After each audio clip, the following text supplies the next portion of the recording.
What it do, Naysayer Nation? We are back with a special guest, our third chair, Evie, will be joining us for a few seconds before she gets tired of Jay shit.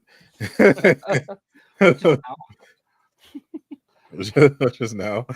Welcome. It's been a little bit. We had to take some sports related breaks. We had the Super Bowl, of course, which was ass, and All-Star Weekend, which was also ass. So the guy from Philly is like, "Oh yeah, Super Bowl sucks." I mean, I'm glad the Eagles won, but I don't care about football. I don't watch football. So it did nothing for me. I was literally only watching for the Kendrick Lamar halftime show, and which was great. Yeah, and that was just pretty much it. I still ended up watching the game because I was like, why not? The Eagles are actually going to win for a change. So I stuck around for a little bit. I didn't care at all. I care more about All-Star Weekend, but yeah, that was cheats as well. My favorite part about the aftermath of the Kendrick Lamar show is when like the guy tried to like call me out.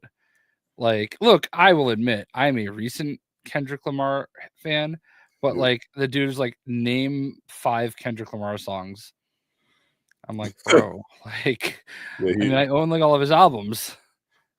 Actually, his last album just arrived. I actually bought a physical CD of the album, and it just arrived last week. I might want to get that one. Yeah, I put it on my mantelpiece. Nice. It's a great album. I love it. Yeah. Oh yeah, definitely support the Kendrick around here. Appreciated your squabble up reference on Twitter as well. Well, because I've got this gigantic Venom and I haven't like figured out where to put it yet. Jesus, that's it is like, and Evie has like mostly ignored it, but I have it like right here next to me, and now she just ran in because she heard her name. But like, when we were playing earlier, she was like just staring him down, and I'm like, oh, can I get my camera out fast enough to take this picture? And yeah, all 19 inches of Venom, dude, that is way more than 19 inches. I put a picture side by side. When I got it, I had no idea it was going to be that big because it's supposed to be like to scale. And the like here's an example. Okay, the Darth Revan over here is about the size of, actually it's bigger than the Miles Morales figure. Jesus. And look at the difference. Like in Spider-Man 2, he's not that much bigger. So yeah, I was she like did not see that I was putting it back, and now he's headless. I mean, that's what you get for scaring that poor girl. Yeah, well, yeah, she's very jumpy. What's up, chat? We got Lake Man is first this week. Congratulations and thank you for being a member of the Backstage Pass. We got your Marvel Rivals buddy, Old Man Eastwood. Travis, we got Marvel. My favorite punching bag. Always congratulations on your gambling and of course hitting gold in Marvel Rivals before the season 1.5 update.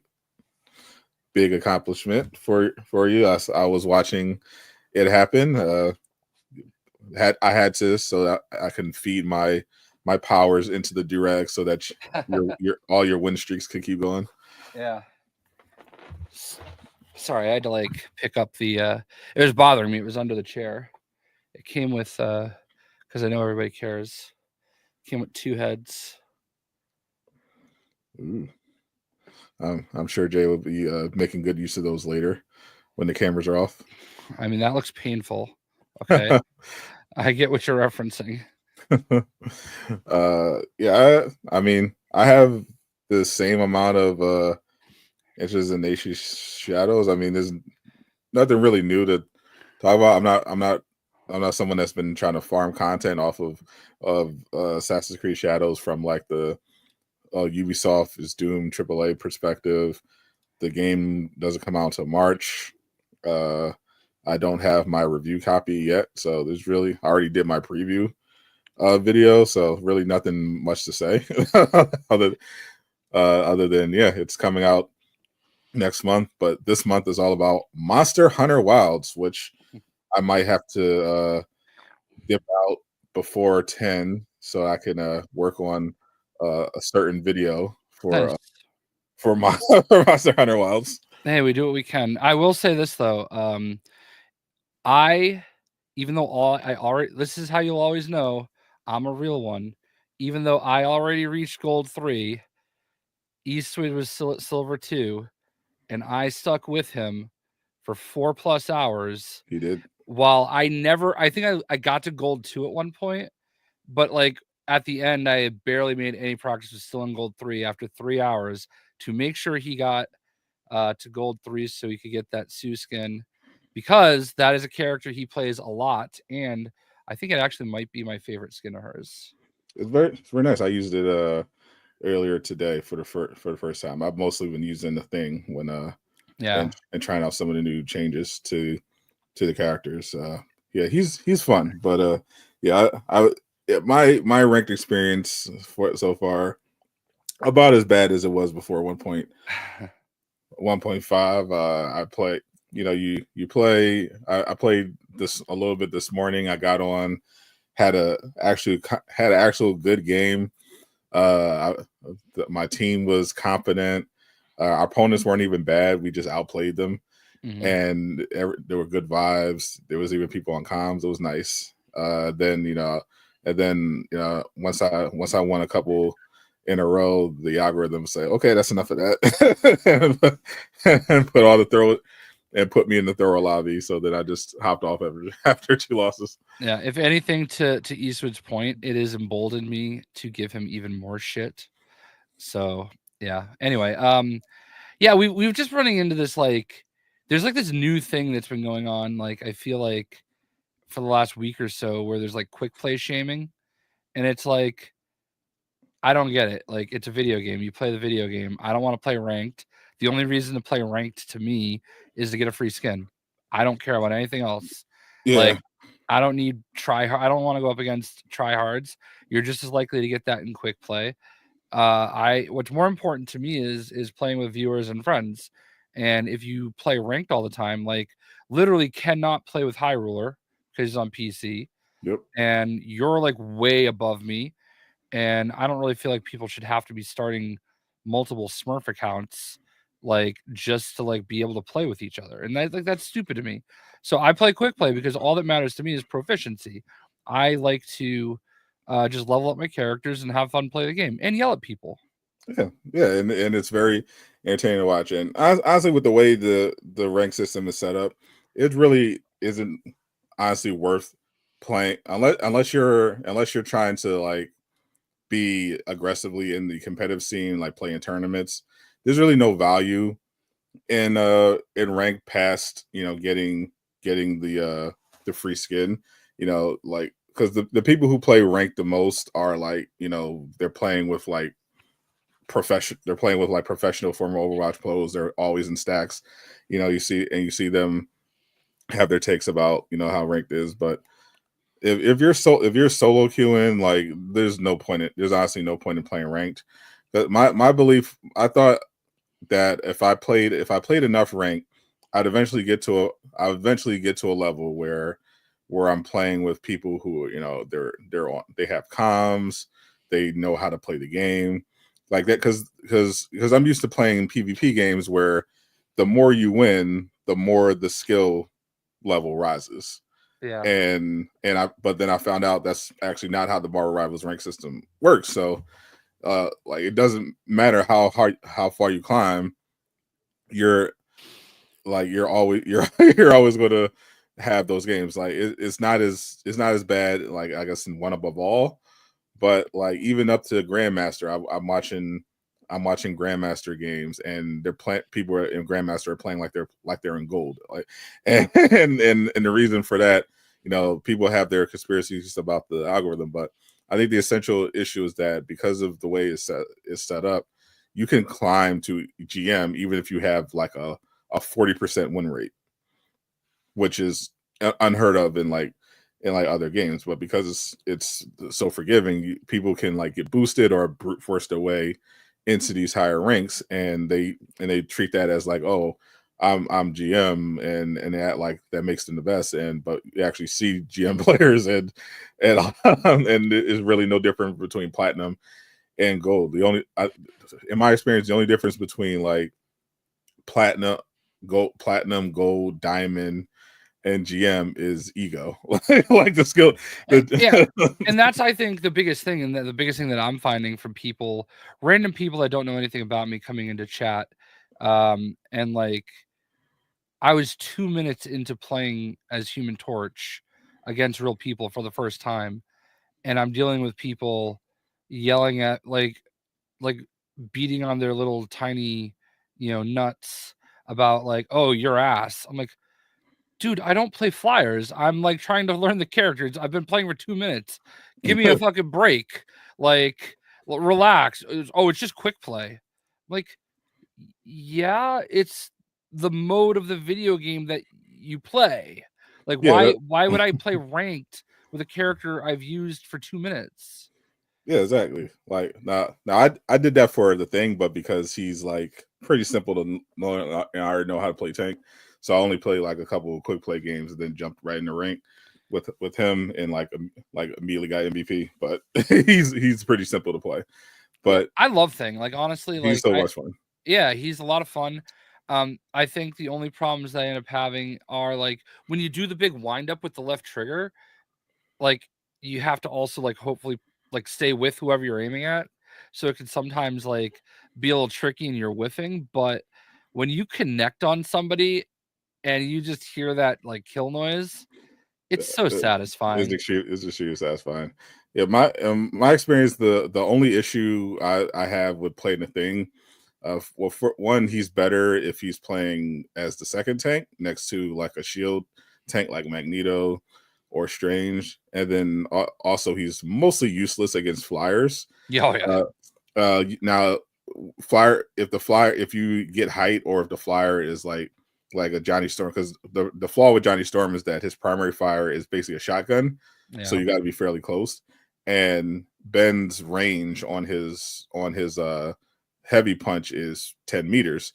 So if you jump up, you could actually hit flyers if they're low enough. Otherwise, yeah, if they stay out of range, there's not a whole lot you can do. But I'm enjoying the character. I've gotten his playstyle down, but usually it's just like the biggest issue is usually either not having another tank, or support's just not healing.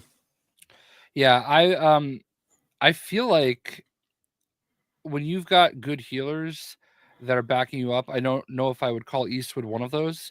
He's in the middle somewhere. Okay. No, Eastwood's great.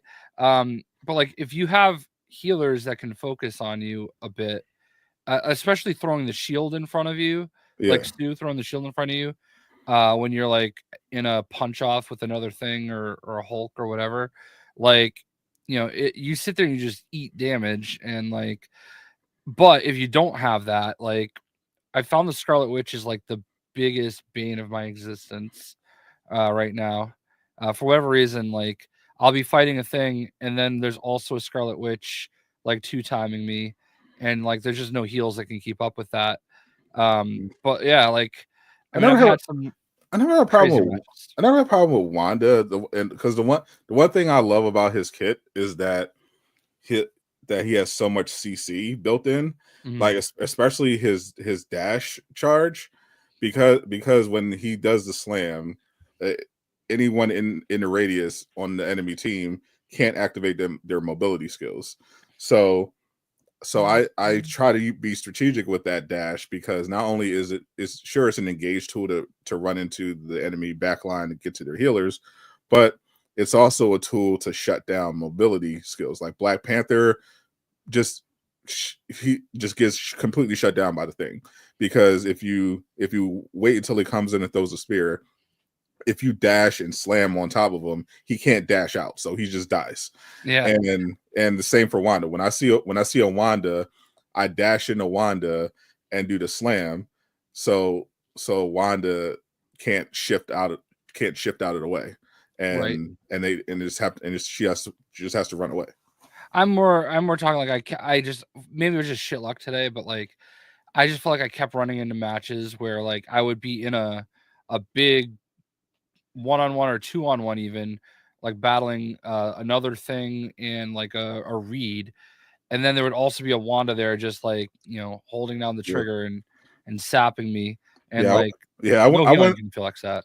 I wouldn't take a fight in that situation. Like with the thing, I tend to focus on if I'm punching like another tank, it's only if they're in our back line attacking our healers.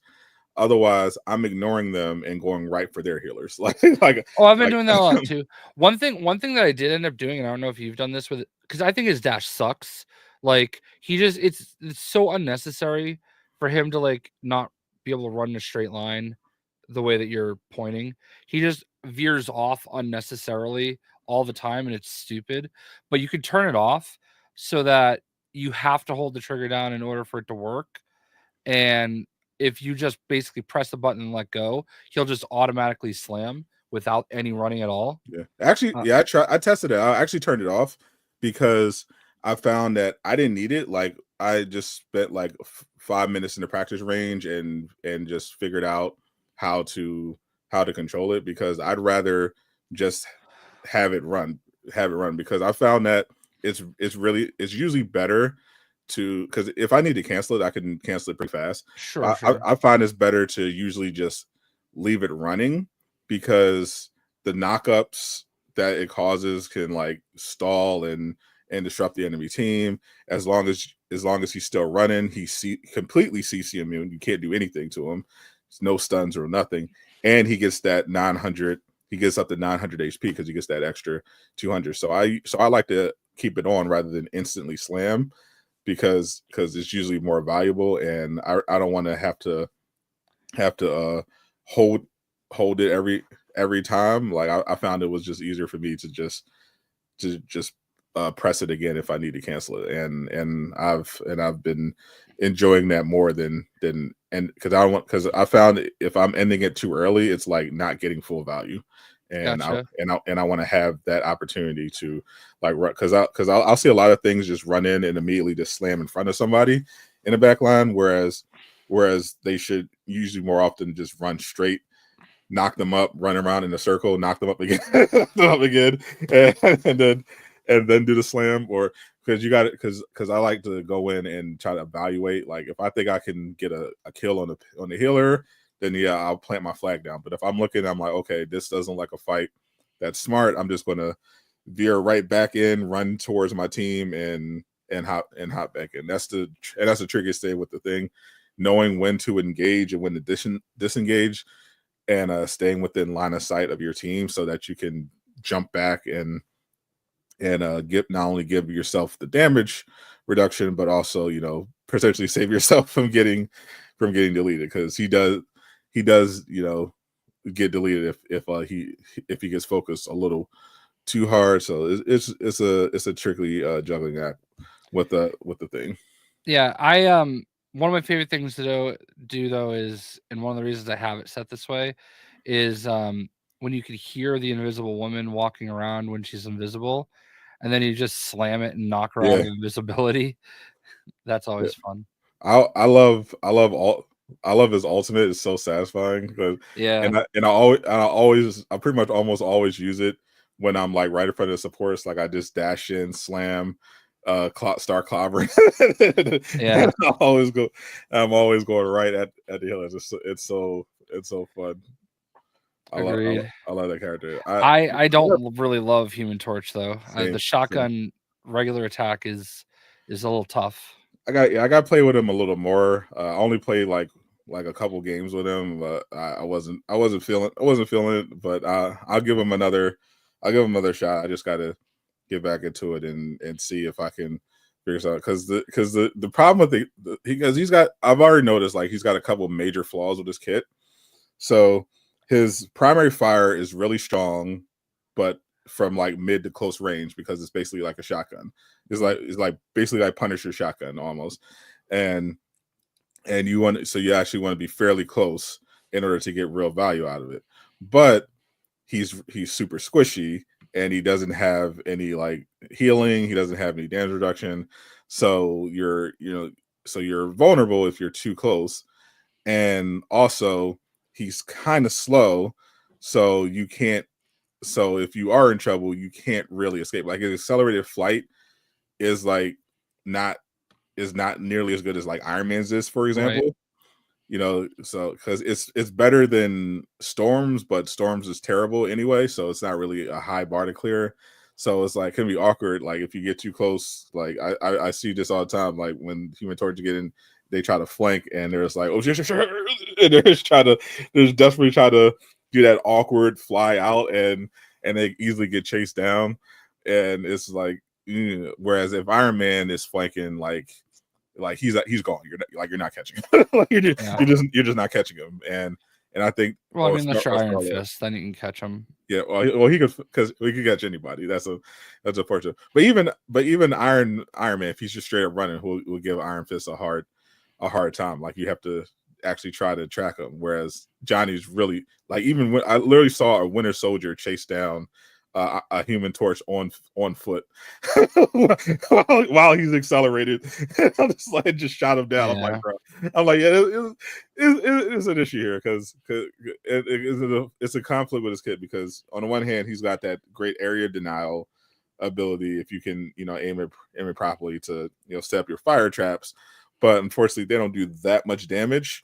But it's constant tick damage. It can add up, but but that's like a long distance play style. But your primary fire, you can't really mix it in there because you have to be like much closer. But you can't get too close it's a tough setup for Johnny. So I'm sure someone will eventually figure out optimal way to play him, but so far I haven't really seen it. I like the only issues I've seen when going against Human Torch is his team up with Storm. Like that ultimate combination is still really strong, but outside of that, like I just don't have any issue. Like he's just not threatening. Like Iron Man by himself without the Hulk team up is threatening. Like especially after the buff. Like he's a problem. Storm by herself is super threatening. Every time I see a Johnny Storm, it's like, oh, he's just kind of there. He's just. I want to be honest. I don't even pay attention to whose fire is on the ground. I just kind of walk through it. Yeah, because it doesn't, especially when I'm on like human, like if I'm on the thing, like I don't even notice the fire. Like it doesn't, no. Or I just easily go around it. It's like I see I'll see a fire pattern on the ground, and I'll just dash around it and go right to their healers and punch them in the face. Yeah, like it doesn't really do it. It honestly doesn't really do anything. And I just don't feel there, especially if I'm on Namor. If I'm on Namor in particular, I really don't care about Human Torch. Like he's dead. He's just dead. Yeah, I think he's between Thing and Namor. Those are going to be my next two lords. I just got Invisible Woman to lord, so that's my fourth. Namor, I'm like 840 of 2400, so that's pretty. I feel like you actually complimented me and said I played decent enough as Namor. I think you actually did better than that, but I don't want to like ruin your image. No, your Namor is actually competent. Yeah. I've even seen Jay actually accidentally stumble into some genuinely good plays with Namor. Yeah, I like. I don't know if you. I don't know if it was intentional. I don't think it was intentional, but your aggressive play style actually kind of fits because kind of the best way to play Namor when your healers aren't getting dived is to be like flanking like pretty aggressively, which he's really great at. Like I deal with Namor, you want to, when you have all your cooldowns, you want to go in, sneak in behind the healers, throw down your turrets, just chuck all the spears at them, and then get out, and rinse and repeat. Yeah. Like he's really, but he can also obviously apply a lot of pressure from the back line as well without getting too close. So he's just a really strong character, and you seem to play him well enough. Obviously you'll have situations where you'll get yourself out of position or aren't using cover properly, but in general, from what I've seen, you've played the best on Namor from my experience. Yeah, I'm not a flanker. I don't have the patience to like walk around and do nothing. I got to be in the thick of shit. And I know that I don't throw my turrets on things as often as I should. A lot of times I just throw them out there when I can just to get them doing their thing, and if anything, just distracting. But hopefully like getting enough pot shots, throwing it over root walls and stuff like. Yeah. But when I can, it's nice to be able to position them for sure. Yeah, they're really strong. If you can ideally definitely put them high, Yeah. but if you can put them like on opposite sides, like Right. it really causes issues. In general, if you can stand on high ground with Namor, he's so disruptive. Yeah. I think the one thing that is that I'm noticing though is like if you have anybody from the Fantastic Four on your team, one of your healers just has to be Sue. Yeah. Because that extra shield bubble is so clutch. And I never really realized it as much until I started using it all the time with the thing, because I didn't really use it because I didn't really play Reed. But I saw other people use it with Reed, but it never really registered until I was using it. I'm like, whoa, that is actually like a huge advantage to have. It's very useful. Yeah. I don't know what button you'd use to get it for Reed, but it's super annoying that it's different for Johnny and Thing. Because like sometimes when I do play Johnny, I forget I have it because it's not the same button, and there's the button that you use it on with Thing. I think it's circle, and that like doesn't even do anything for Johnny. I don't know, it's weird. Yeah, so if I play Johnny, I might rebind his buttons accordingly, but usually I didn't have any issue with when I used to run Reed. I haven't played Reed since the update. People are saying he's bad now. Unfortunately, even though they gave him a buff to his ultimate, but they nerfed his other abilities. So yeah, which I definitely don't think was necessary, but yeah, it is what it is. I'm still on the thing. He's more fun to me, but I'm excited about the prospect of playing Blade, because I mean, unless this is just ultimate bait, I'm pretty sure he's going to be one of the season 2 characters. Like at this point, it seems like there's no way it can't be Blade, right? Yeah, I don't know. I really wish they were doing 4 characters each season, because it feels like even on a day where they're releasing 2 new characters, it's such a challenge. Like that, like literally the first like few matches, and this is when I'm playing with people that know my expectation. Like watching everybody lock in Johnny right away was like kind of funny, but also like kind of like, man, that kind of sucks though, because it's a new character and only one person in the match can use them. So like, let's say Blade is season 2 first character, we're gonna be having all these lobbies with people just not being able to play them. Yeah, unless they do Doom match. I guess that's fair, or they can do the arcade mode. But yeah, I don't know, man. I feel like there's enough Marvel characters to be able to do 2 or 4 a season, but yeah, what do I know? Yeah, I think the problem is that it doesn't come down to, like, obviously they have more than enough characters, Right. even in development, but the problem is the development part. You gotta they have to take into consideration their workload, how much it takes to, because they put a lot into all these characters. Like Sure. like every character they've got a full kit, design. They got lore, they got skins, they got all these voice lines, and all they go all in all these individual characters. and them just doing 2 a season is very impressive. I mean, especially when we've already have 37 characters on the roster. Right. It's pretty crazy. So so it is impressive. So I know they're thinking, okay, well, we want to balance between, not overworking our team and also, keep making sure we keep things, fresh, but having 4 characters like every season, that would be kind of an insane workload for them to pull off. And I think they're thinking in terms of sustainability, like what can they do long term. Like I don't think long term they can do 4 new characters a season with how intricate they are with their current staff and workload now, because they want to make sure they're maintaining that quality. So I'm okay with 2. I would prefer 3. I prefer 3 if they can. Yeah. But that's the thing. They said at least 2, which I think is good, which a good way to phrase it, because it sets the expectation where, okay, we're expecting at least 2, so which is, I think, is fine. But I mean, you'll get 3 sometimes, and maybe you get 4 or more, which is great. But I think what they were trying to do was set the expectation, so people didn't expect 4 new characters or 5 new characters every season, which is just crazy. Well, that's why I always kind of laughed at the leaks, okay? Yeah. Because it was like, I think there were like 57 characters at one point, and it's like, guys, there's no way. That's 8 years of content. Yeah, they're not. Yeah, this is not. You mean Paste Pot Pete's not going to be a real character?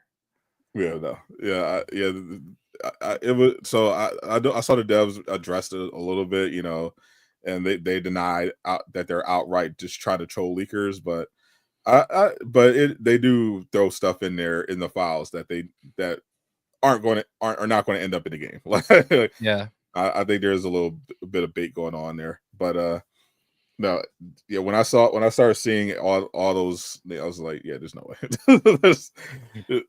because I know things, and so it's always funny when I see stuff and I see stuff get reported by the leakers, and I know the actual information. And I'm just like, oh, you're just not even close. Yeah, yeah. I don't know. It's weird, but I'm definitely expecting Blade for season 2. I'm not sure who. So actually, part of the lore, because I think you can kind of determine who's coming, because they are seemingly doing this based on their lore. Yeah.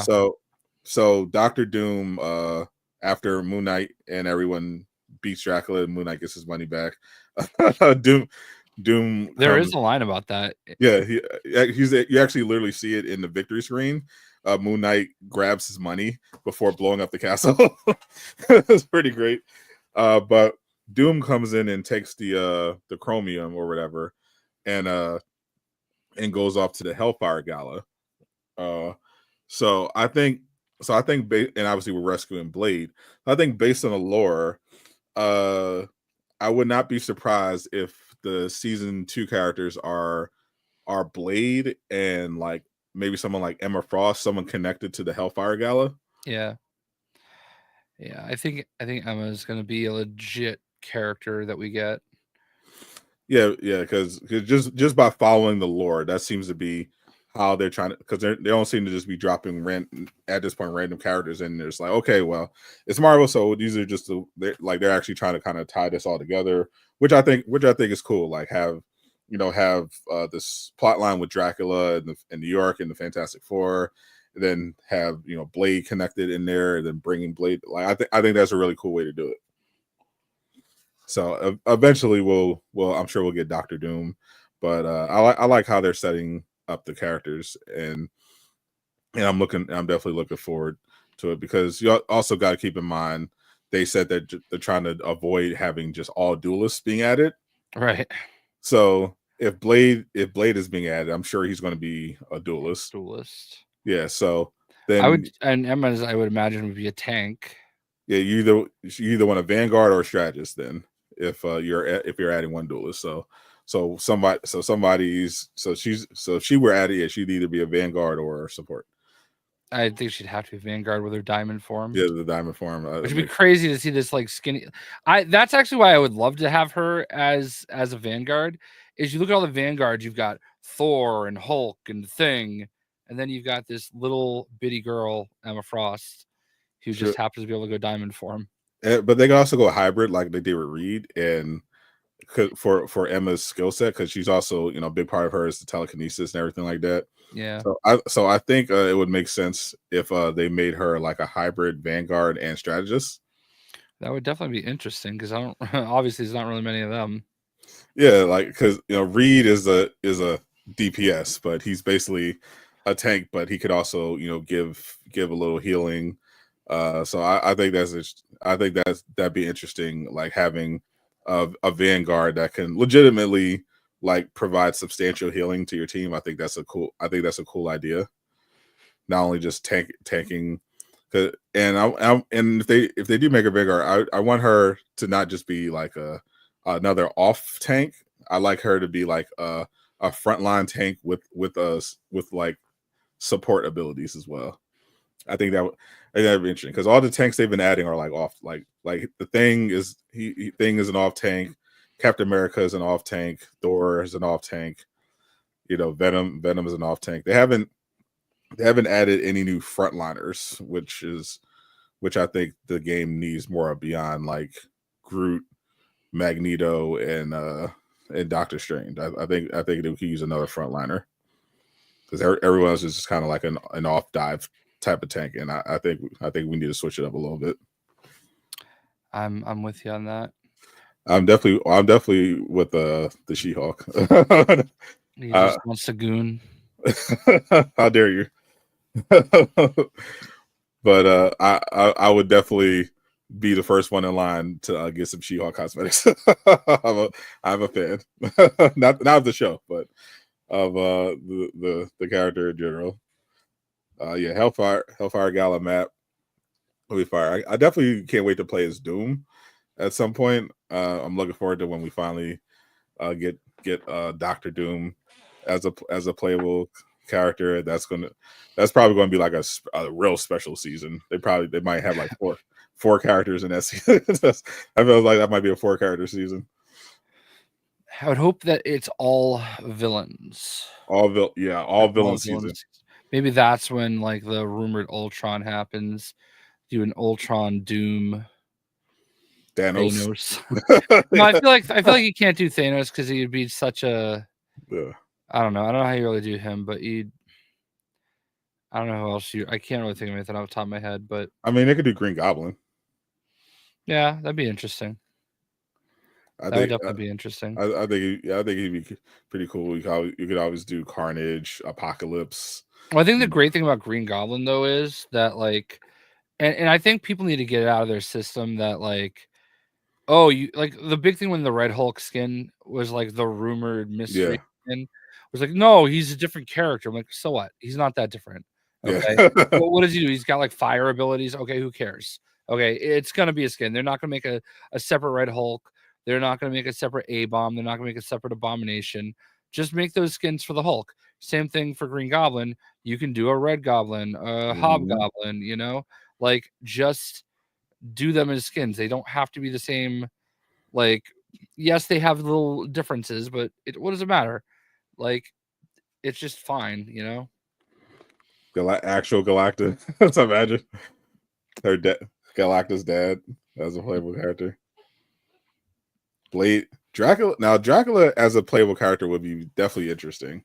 I don't want it. I'm going to be honest with you. I'm fine with him just being the villain in the background, Like, to me, I know Dracula's a legitimate character. Obviously, we fought him in Midnight Suns. He's obviously his daughter married Deadpool for a little bit. I get it that Dracula is just in the Marvel universe, but like when I think of Marvel characters, nobody thinks of Dracula, okay? And I don't want a character wasted on Dracula, if I'm just being completely honest. I feel that there's so many characters, and I think that's part of the charm of Rivals that they could add. Silver Surfer makes a lot of sense. Silver Surfer for sure. That would be cool. Like if they announce Dracula as a playable character, I'd be like, okay, I'm looking forward to trying him out. But yeah, there's so many characters that I would want before Dracula. Like it's fine, but like that was why when I saw those like Paste Pot Pete, Like, listen, like I don't even think the Lego games, who adore D-list characters, like they haven't even gotten him into one of their 3 games yet. You know, Yeah, like, come on. yeah. I think they should definitely prioritize like having more relatively recognizable characters. Like they dumped a ton of characters on the initial roster. That's why they had some wiggle room for like a Jeff the Land Shark, Right. you know. But now that we're in full swing and we're potentially getting 2 characters a season, they have to make them count. you know. I'm looking forward to them just doing a whole Deadpool season. Like I feel like the reason they held off on Deadpool is because they can just do a whole season dedicated to like him and I don't know, I guess somebody else, maybe Cable or whatever, but like, you Oh, for know, sure. you're gonna like make everything revolve around him, kind of like what Midnight Suns did Yeah, when they brought him into the game. yeah, you kind of have to because he's such a not only just popular character, but he's such a personality. You kind of have to go all in on Deadpool, and they know. I'm sure they're aware if they do whenever they do add Deadpool, like they're going to not only see a big spike in players, but a big spike in revenue. Like Yeah. so much. Like he is on that. inarguably, I think Marvel's 3rd most popular character, definitely top 5. Obviously Spider-Man Is the one is one of the holy trinity of the 3 biggest characters in the world, period. Him, Superman, Batman, you know. But Harley like Quinn. I huh? Harley Quinn. I don't think Harley Quinn is as close to Um, them as we think, but thanks to historically no, but thanks to Margot Robbie. yeah. I mean, I think Technically. if you want to talk about female characters, she's probably up there, but I still feel like there's a lot ahead of her. But other than Iron Man, maybe I can't think of anybody much more popular than Deadpool. Like you go everywhere and like you see Deadpool. I think Deadpool was probably now number 2 behind Spider-Man. I feel like Iron Man is still ahead of him a little bit, but I mean, trust me, it's weird because like I've been such a big Deadpool fan for so long. And like as he's gotten more popular, I found myself like, oh, everybody likes him now. It's not that cool anymore, Yeah, like, and like it's total hipster thing, but yeah, it's still, extremely history. yeah, but I like, Everybody likes the band now. well, yeah, it's like, man, it used to be cool to talk about him all the time, but yeah, like I think he definitely he's gonna get in the game eventually, and For when he sure. does, they're gonna do it in a huge way. 100%. Like they have. I mean, they have to. They have no choice. They know what they have. But that's all. That's like a break glass in case of emergency character. Where it's like Yeah. like they might end up even saving him for like the final season of 2020 of 2025. Yeah. Just to have that card to play. Yeah. And I'm fine. I'm fine with it. Like, we'll get it when we get it, And it'd be cool. I can't wait. But I feel like that's the only character that's missing that I'm gonna be like, oh man. I don't know if we're getting a Gwenpool. I think they're gonna stay at Deadpool for a while. Yeah, I think I mean I don't know. I definitely don't see Gwenpool anytime soon. Especially they're making a huge change for her too. I don't know if you saw that in the comics got announced this week. Oh, she's Gwen Stacy now. Yeah, actual Gwen Stacy. Actual Gwen Stacy is now the Yeah. new Gwenpool. Yeah, I saw some takes on Twitter. Apparently, a lot of people are not happy Yeah. about that change. Yeah, I don't keep up with I don't really keep up with Marvel anymore. I might actually check out the new Storm comic because she's looking pretty good. It's some of the art I see, so I might tap in see what's going on. I heard the new Wonder Woman, Absolute Wonder Woman run or whatever was pretty good as well. But yeah, I'm more of a manga guy than a comic guy these days. Well, speaking of looking good, how about season 1 of the Friendly Neighborhood Spider-Man? Oh, look at Jay with the professional transition. Yeah. Uh, no, you know what? It was quite a season. I finished it before Jay, of course, but Jay got it done. Even he couldn't deny the greatness of I Frank. was the one that was excited about it. Like you were like, oh, it's gonna, it looks like S. As I'm much not gonna watch it. as much as Jay done it, stop the cap. I I was definitely I always was very clear that I was going to watch it. Yeah. I was not excited about it based on the marketing because legitimately the marketing was terrible. I thought I didn't think it showcased the writing particularly well, and obviously the animation was ass, and it was still low quality. But I thought seeing is why the marketing was so egregious. Like there's so many fight scenes they could have showed, and just scenes in general that could have they could have used in the marketing material to downplay the low quality animation. And I don't know why they put like the worst scenes in the marketing material. But yeah, you could obviously tell that they didn't have much budget to work with, but they made the best of it and like really saved it for the fight scenes and different scenes. And I thought they did a really good job of like making it an acceptable level. But for season 2, Marvel definitely needs to give them they need to definitely give them more money because there's no reason a Spider-Man show should look that cheap. Yeah, I really I don't know. I did see there's like one point in the 10th episode where they zoomed in on Spider-Man 2. I was like, ooh, this is the first time I've ever actually seen what Sadot was saying. But otherwise, I like the animation style personally, but the story was really cool, especially given how many like kind of changes to some of the characters they made Mm. and like the weird way they intertwined them.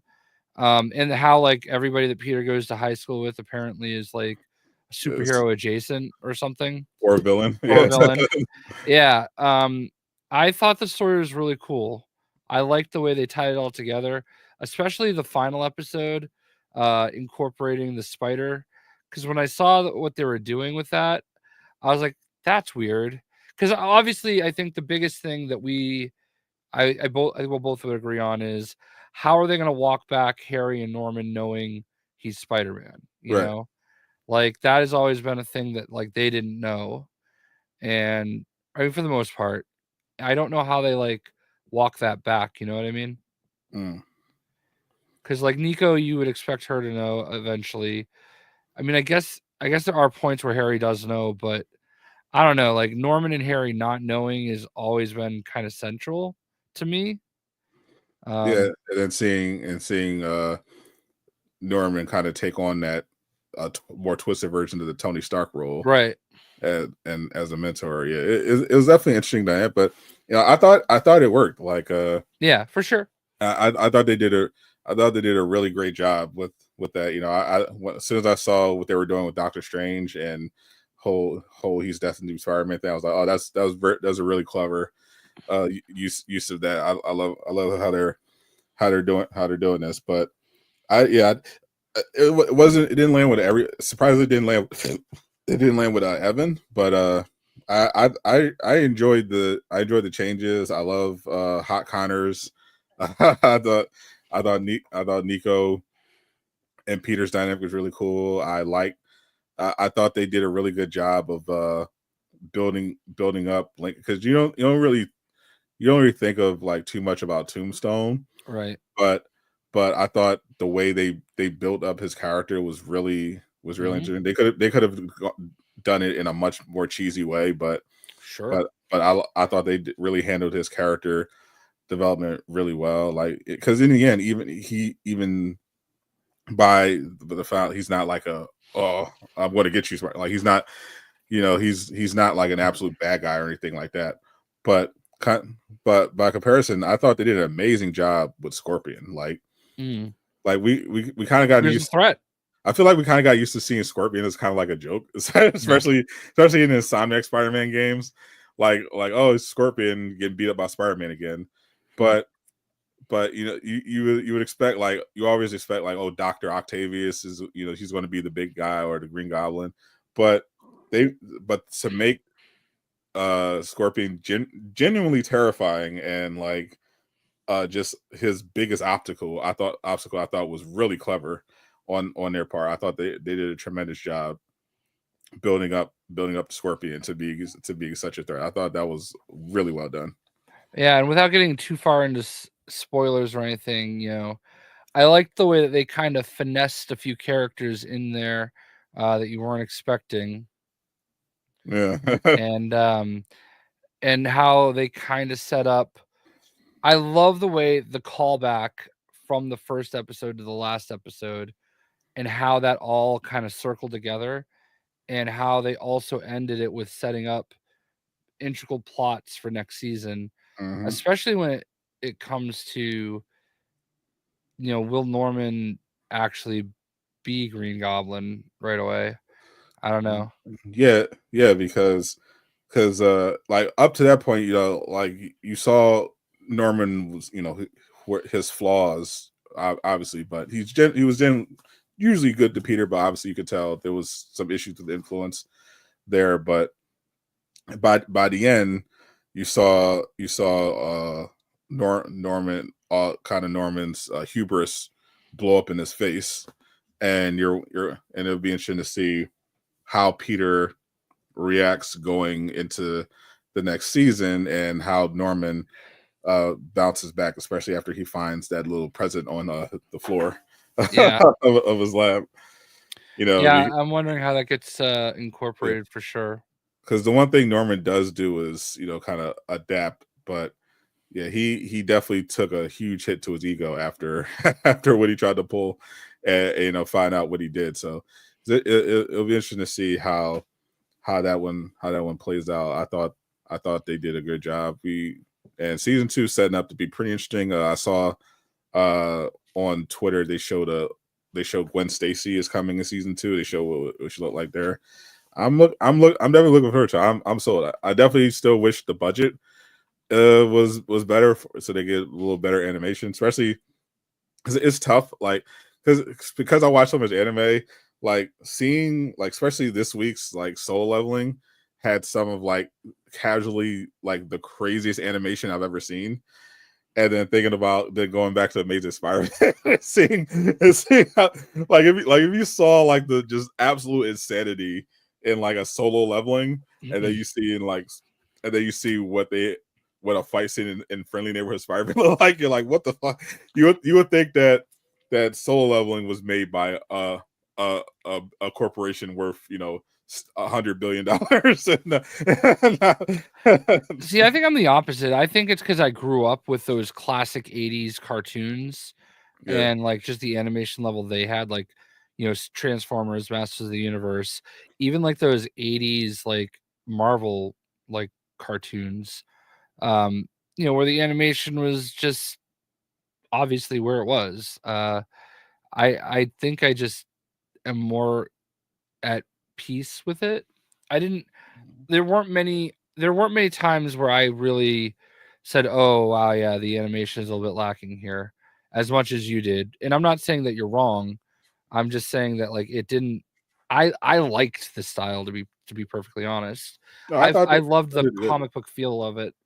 No, I thought and again, like my issue was never with the animation style per se. Right. It was just in the right. Like I mean that's really just the art direction. Like the art direction, art style I thought was fine. It's just the actual animation itself was low quality, and that was my main issue. But I thought they covered for it in clever ways, like saving the biggest the biggest chunk of their budget for like the action scenes, kind of scaling back when it comes to like one character talking. Like they find ways to kind of cut corners, which I thought they did a pretty good job of. I thought it was the most rough in like episode 1 and 2. There was like where they had a couple scenes where it's like, that's really bad, but for the rest of it, I thought they did a really good job kind of hiding it. Yeah. And so I could appreciate it that way, and why I think most people are going to be okay once you get back by that initial first episode. I think it's fine. it's definitely acceptable. If you're someone who is used to higher quality animation, it's definitely will be in the back of your mind, but you'll definitely be able to still watch it and appreciate it, because the more animation you consume, the more you can kind of see and appreciate little tricks that they do in order to like kind of get the most out of what they have, and that allowed me to like kind of appreciate what they were doing, and what they had to work with. But the fact that this was from Disney was always in the back of my mind. It's like it's just kind of, it's just not acceptable.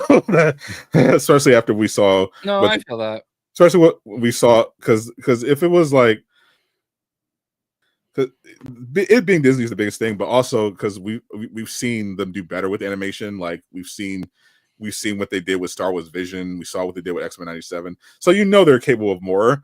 So it was just disappointing that they didn't seem to give that much of a shit about Spider-Man, like the most popular Marvel character. Like I thought that was weird. But I still thought the show was fantastic. I'll give it. I actually give it 9 out of 10. I thought it was despite the obviously lower budget animation, I thought it was a great show, and probably outside of X-Men 97, I think it's my favorite thing just ever put on Disney Plus at this point. Yeah, I think a 9 out of 10 is a very fair score. That's probably what I would give it as well. Like I really actually enjoyed it, and I thought it was substantially better than I thought it would be. Like, and I thought it was gonna be. I was worried about, like, people gave the voice actor crap like right at the beginning of the season because he said something like, "Oh, I thought it was gonna be like woke and corny or something like that." Yeah, and like I didn't really understand why people were so mad about that. It's like, whatever. Who cares? Like, yeah, so he doesn't want to be woke.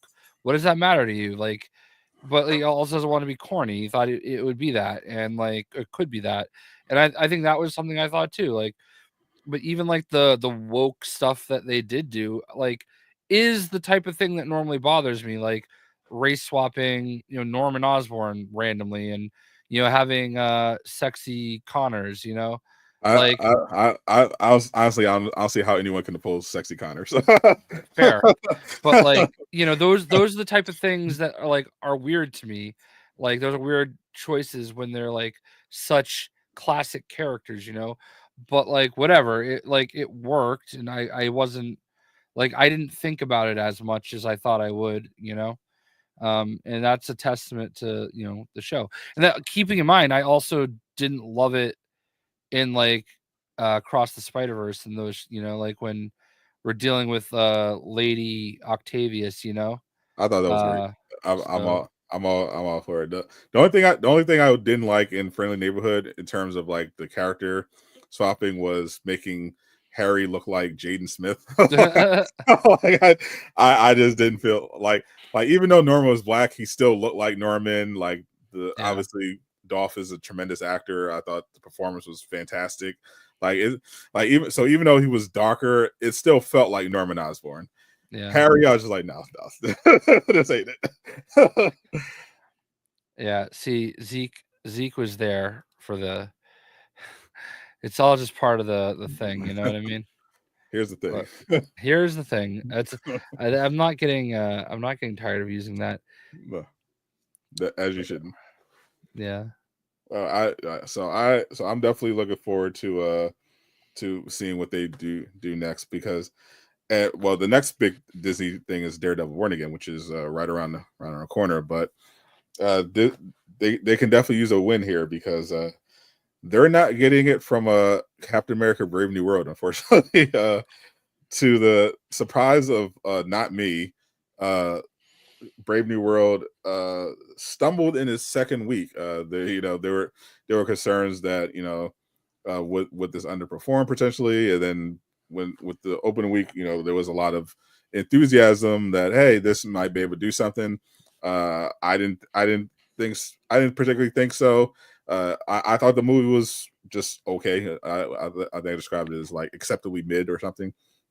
I think you called it acceptably average. Yeah, it was just mid. Like it was just mid. Like it was just a mid, forgettable action movie. You could definitely tell there was a lot of stuff that's rough around the edges.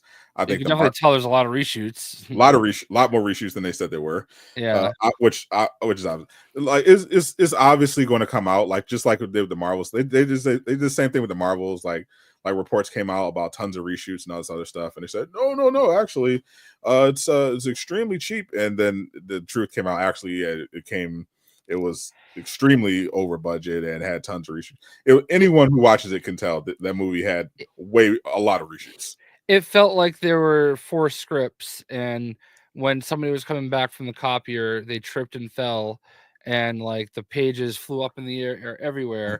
Yeah. And in a scurry to put them all together, the little attendant, just grabbed what he could and handed it in and said, "Here's the movie."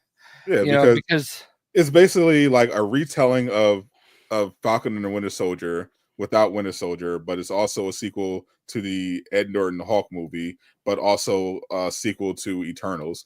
Like and it's trying to juggle, it's trying to juggle all these, and the Red Hulk thing was the craziest part, because it's like they wrote it as if it was like this big secret reveal, and then they just threw it all over the marketing material.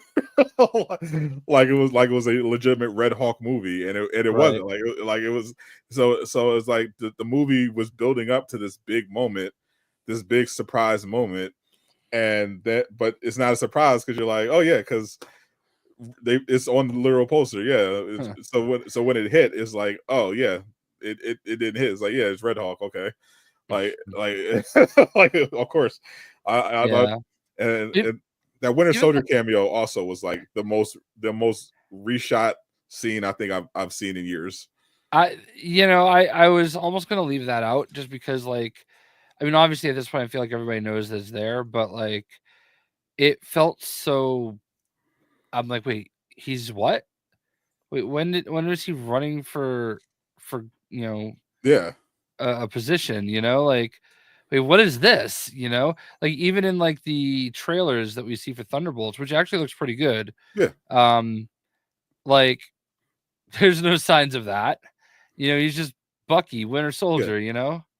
So I don't know. That was really weird. I thought Giancarlo Esposito's character and his parts were outstanding because he's really good, but they made no sense and didn't fit at all. Like because he's supposed to be part of the Serpent Society, and they just for whatever reason was like, no, we don't want to actually have the Serpent Society. So it was like there's like no reason to have him, because they built him up in the trailer again, like he was going, like they made it seem like it was going to be a Red Hawk movie, and Giancarlo Esposito would be this big villain. And he was just like, you could literally write his part out, because they literally just wrote it in just to have him in the trailer, because he contributed nothing. Like they didn't properly do the Serpent Society. He was just a guy. He was just a guy with knives. Like there's nothing serpenty about him. Like even Copperhead. Somebody was supposed to be Copperhead, and the only way you would know it was Copperhead is if it said that's who it was in the credits. Like there was just a random military guy with that apparently was Copperhead. And it sucks that Seth Rollins got, like, he was supposed to be the movie. It's a wrestler, by the way. I know who Seth Rollins is. Okay, and he got cut. And that sucks. But in a way it doesn't, because now they could just use him for something else, hopefully. And I feel like he would be really good. Just as like a side villain character or whatever. Honestly, I don't think he's too broken up after seeing the numbers, because they're not very good. Well, I do think he's just a big fan, and he would just want to be a part of it, kind of like CM Punk would want to be a big part of it. Like personally, I think that's really cool. Personally, I want to be part of a better movie. Sure. Like we're being clear. As much as I appreciate the Marvel, because I think that's one of my favorite parts about playing the Thing in Marvel Rivals is like CM Punk is such a huge Thing fan, and like one of his like catchphrases is "It's clobbering time." So like whenever CM Punk walks out, you'll see him like take a knee and kind of like punch the ground a little bit, and then he'll tap his watch and yell, "It's clobbering time." As you so yeah.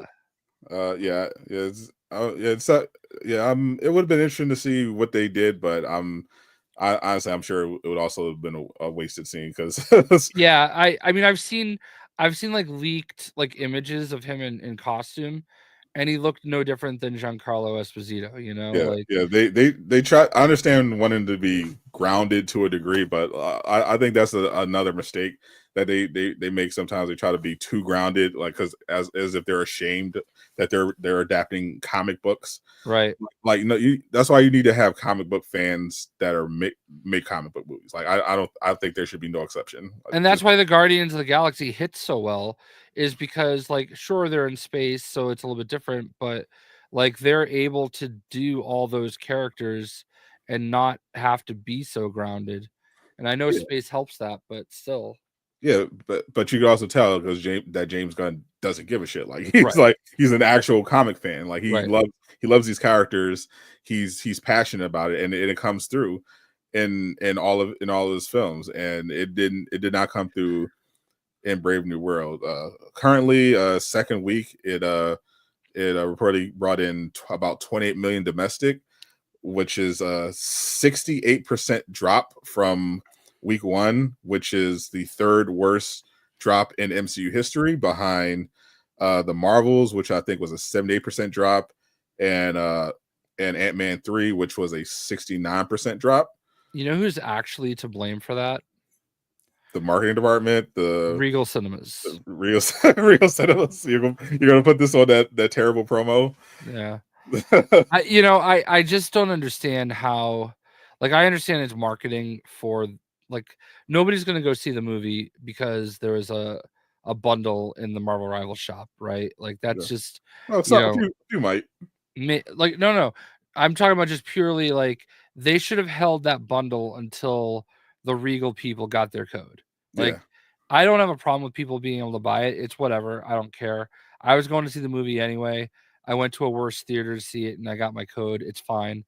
But like I did not want, like, as much as it would have been cool to run around in a skin nobody else could have because they live in Estonia, you know what I mean? And they don't have real cinemas there.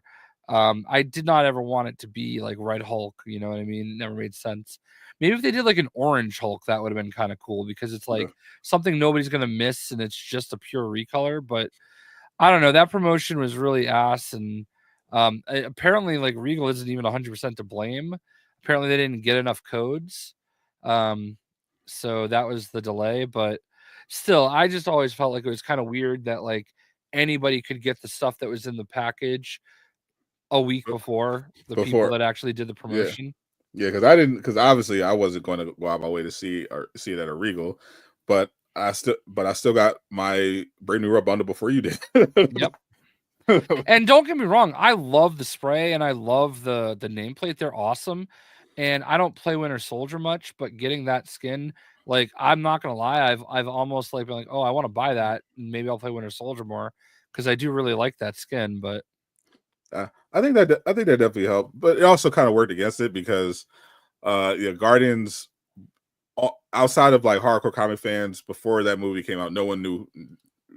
The general casual MCU audience had no idea who the Guardians of the Galaxy were, so they were kind of just going in off the strength of the MCU at that point.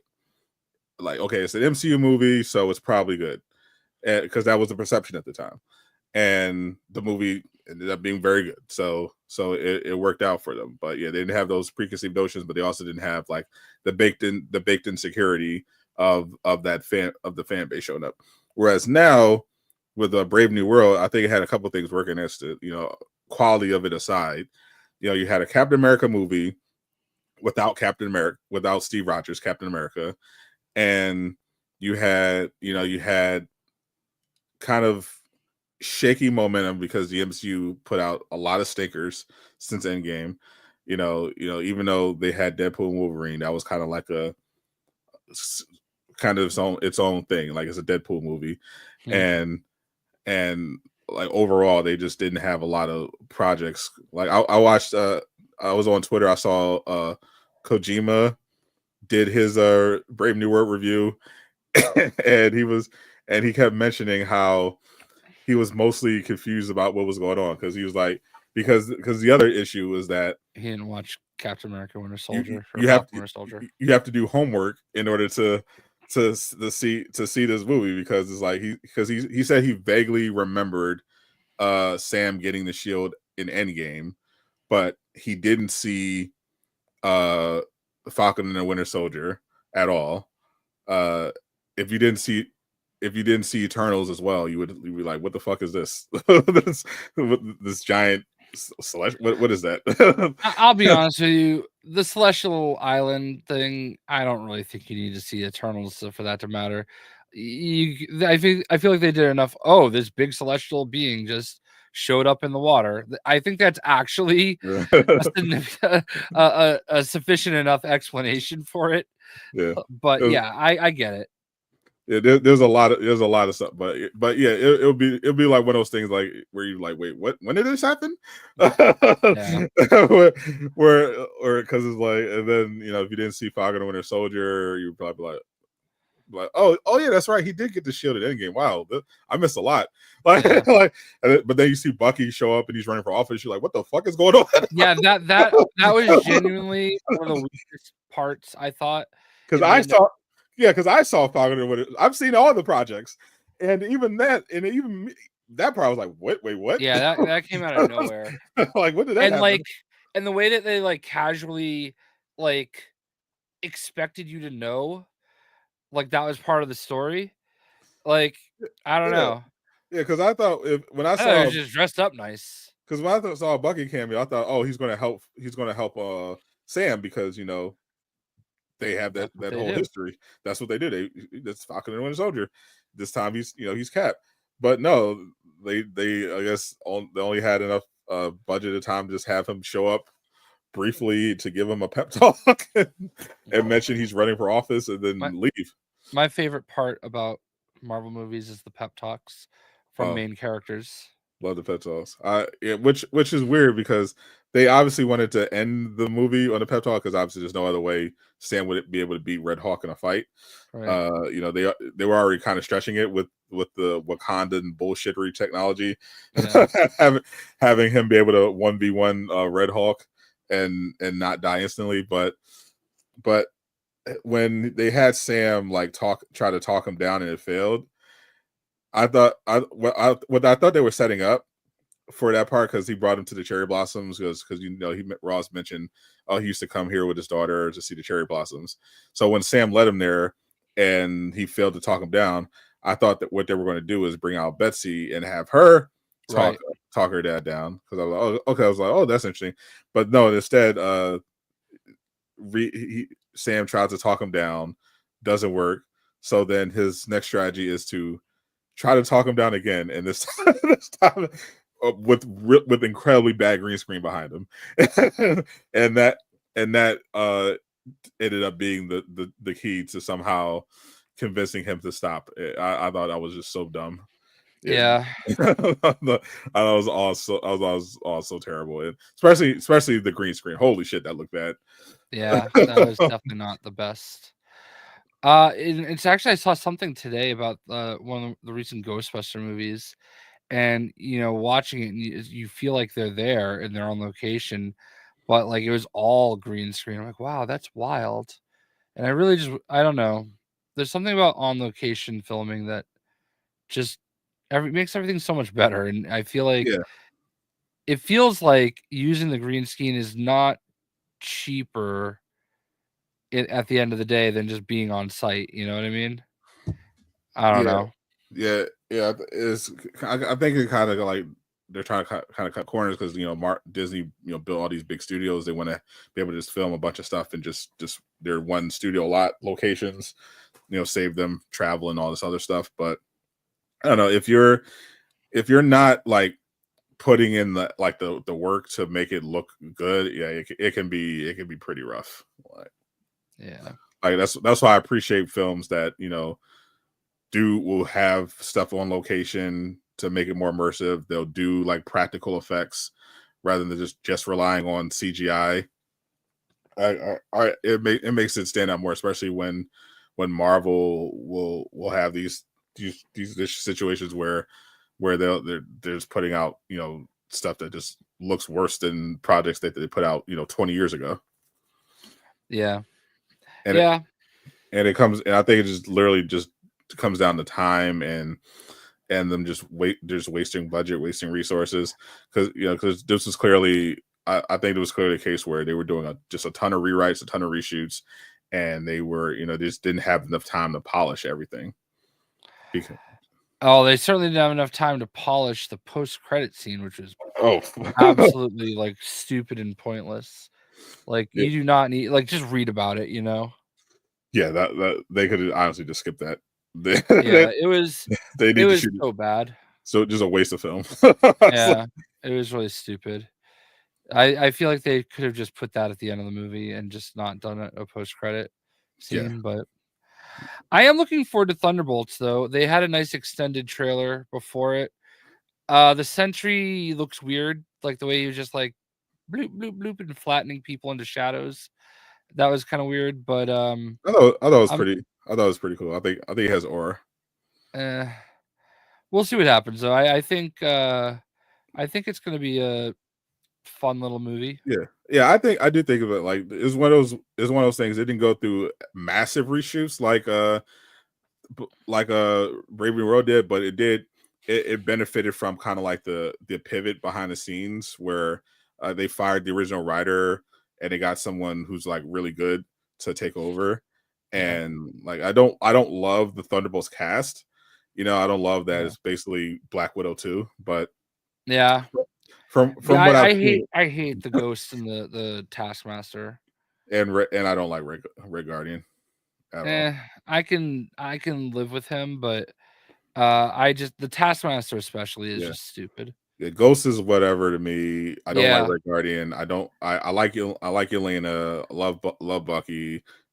That's not Taskmaster. I'm sorry. No. It's not Taskmaster.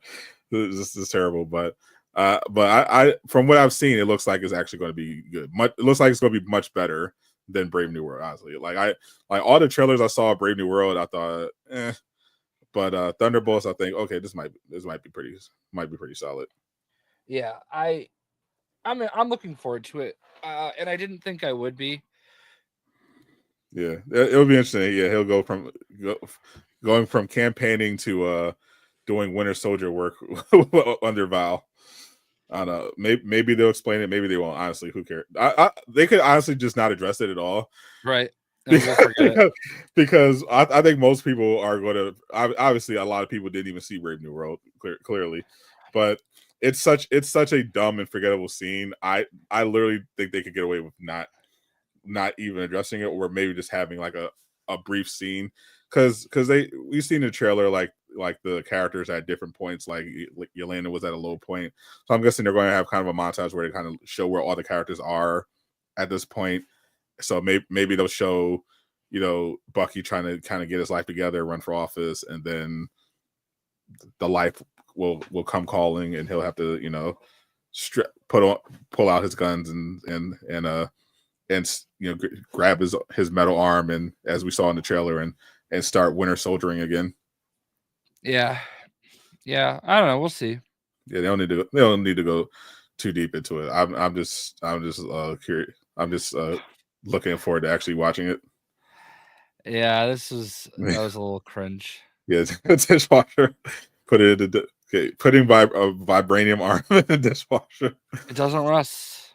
Yeah, I think that was part of Spider-Man's book report or whatever. He said something about rust. Yeah, the magical metal doesn't rust. Yeah, it works. And I mean, obviously he could get to it easily enough. So maybe he considers that a nice little high place, because who would expect to see Bucky's metal arm in a dishwasher?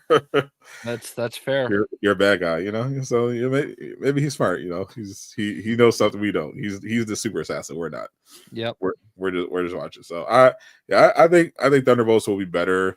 I don't know if, so unfortunately it's not going to have any positive momentum going in.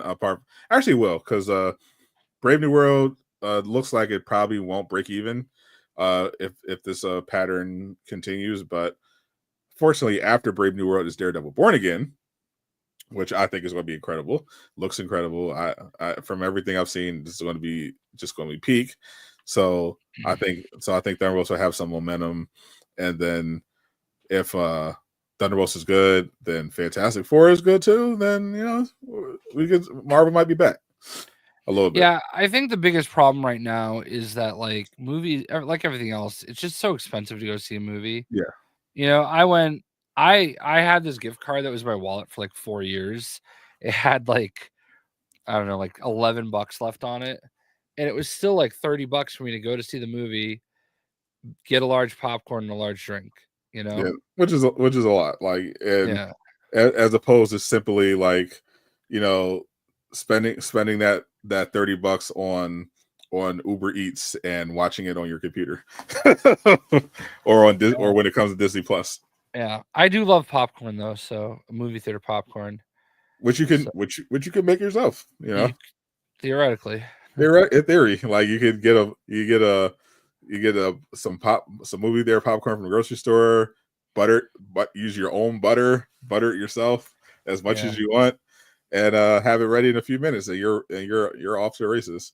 I'm okay buying the popcorn. Like I do love popcorn, and I haven't been, but like even me, like I used to go see every movie, and like lately it's just been like, just I have don't want to leave my house. yeah, that's how I felt as well. Like usually, because you in the past I would like jump out and I'll go see it, but lately I just haven't. There hasn't been a movie that made me be like, oh yeah, I gotta go. Like for Superman, I definitely need to go in person for that one.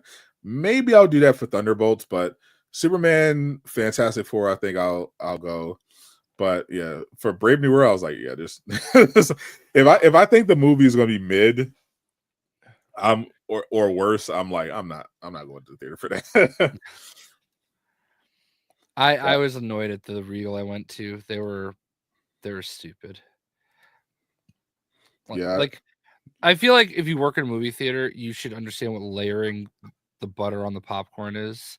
If somebody says, I want lots of butter and I want it layered, you should know what that means. And this guy like just takes the popcorn bucket, scoops it in, puts it under the butter for like 2 seconds, and then hands it to me. I'm like, is that what you call layered? He goes, oh, I already put some butter on it. I'm like, I literally watched you. And then I said, nope, it's Quickplay. Just give me my fucking popcorn. As a pre-thinking American, Jay took the high road. Yeah, I was already annoyed. And then when I got back, because they hadn't scanned my ticket yet at that point. So I'm like, all right, they'll probably just scan it when I get to the theater itself. Nobody scanned my ticket. I could have literally just walked in and gone to see the movie. Like I might actually test that theory sometime. I might just go in and like go walk straight to a theater and have nobody call me on it. I mean, you'd be surprised, especially if it's like if you're not going during peak hours. Yeah. Like it's really easy. Like I used to watch multiple movies in a row, just because I just go into it. I just walk into the theater, then the movie ends. I go see go walk in, see the next one when it starts, and just go and because no one's going to check, like because it's not, especially if you're especially depending on how busy it is, like everyone's just kind of like doing their thing, like they don't care. If I'm paying $20 for popcorn and a soda, like the least you can do is do the popcorn the way I want it. You know what I mean? Like it's not asking much. Well, you got how old was this individual? Like probably 20 to 22. Well, that's the problem. Like this generation is worthless. You have to explain how to do everything. They don't know how to do anything, Jay. Like they don't know probably doesn't know what layered means. He's got skibbity toilet and Riz on his brain. He doesn't know how to layer popcorn. You got to explain in simple TikTok terms how to Gabe, assigned seats has made it tricky. I don't know about that. Because right here we have the Regal app, okay? So let's hit Captain America, Brave New World. And all right, tonight we can go see the movie at 9:30. And look at that. It tells me what seats are open for the 9:30 showing. Actually there's 5 people going to see that movie. So I just need to sit in one of those seats. You could also just if if there's an occasion where you happen to be sitting in someone's seat, just move out the way. Oh, my bad. Hold on. Let me open Twitter real quick. Oh yeah, I was over there, wrong row. Sorry. Yeah, Twitter like told me that. yeah, like it's really not a big deal, honestly, at all. Like there's Yeah. but yeah, if you're going to a movie where you know a lot of people aren't going to be there, like it's not gonna matter. Like you're probably not going to be sitting in anyone's seat. But yeah, you can literally do that beforehand. Yeah. Well, I mean, at this theater anyway, but like at the one I normally go to, they definitely have the ropes and the guys standing there in the middle of this theater. Like I didn't even see where you would buy tickets. There wasn't even a kiosk. I think you go to the concession stands to buy the tickets. They don't have any ropes at my local theater. They have the buttons in the seats where you can press it to have people come and bring you food. But yeah, they don't have anyone checking your tickets. I'm very simple. I just love a big, large popcorn with a bunch of butter on it. Oh, here's the thing though, like this theater actually does it for you. At the one I normally go to, they have one of those butter stations, which is great in theory, except for like they give you this huge thing of popcorn and there's no way to layer it because like where am I supposed to put my excess popcorn? Exactly. You know, like you ask, oh, can I have like a box? No, we don't have anything. Oh, can I have like a lid? No. See my theory is actually really good with the popcorn. They actually do layer properly. I don't even have to ask for it to be layered. If I just say extra butter, they know what to do. But yeah. I prefer pretzel bites. I think it's the superior snack. It's my favorite. I love popcorn, man. I have actually started like getting popcorn more, like instead of chips. Like we've got just I do like popcorn. It's like I like popcorn because it's reliable and it's usually get pretty good value because you spend a couple bucks and at least about there you get like just a ton of it. Yeah. And you can just throw in some M&Ms and get an extra nice treat. But I just prefer pretzel bites which is tough because my local theater is closer. It's better. You know, the food gets delivered to you, but their pretzel bites you don't get good value. Like you get a tray that's like this big pretzel bites. It's like $7. Yeah, but if I go to AMC, for the same price, I could get a tray of pretzel bites like this. Wow. And it's just like I like going to Showcase. I'm very picky on candy. No, I feel that. I understand that. They won't even give you that, Gabe. I don't know. It's fine. I think what I have a Morbius popcorn bucket. Morbid time. And I think what I need to do is just remember to bring that with me and just dump half the popcorn in that. Yeah. I never like Milk Duds. If I only candy I put in popcorn are peanut M&Ms. I love peanut M&Ms. You know what I found recently? I was browsing on Amazon and apparently there's peanut Reese's Pieces and they are god tier. Peanut Reese's Pieces. I think I had those. I think I had those before. I love Reese's. There's one of the few candies that I like, Reese's Pieces. They're basically like peanut butter M&Ms, but like taste better. Yeah, there might be. I think they're kind of slept on for sure. I don't eat a lot of candy, so I don't either. I haven't had them in years, but yeah, I do remember tapping into Reese's Pieces for a stretch. But yeah, I was more I like I was kind of a candy connoisseur at one point. You know, I love the Goobers. That's my go-to favorite all-time candy. Honorable mention to the Hershey's cookies and cream chocolate bar. I absolutely love that. You know, but you know, I'm also a fan of the Gushers, the Twizzlers. But yeah, I had to take a break from the candy. All right, I think I don't think this will. Hold on, I put on the wrong screen. Something funny apparently happened at whatever award show is happening tonight. Is another award show happening? Jesus Christ! Yeah, the SAG or something like that. Oh, SAG. So.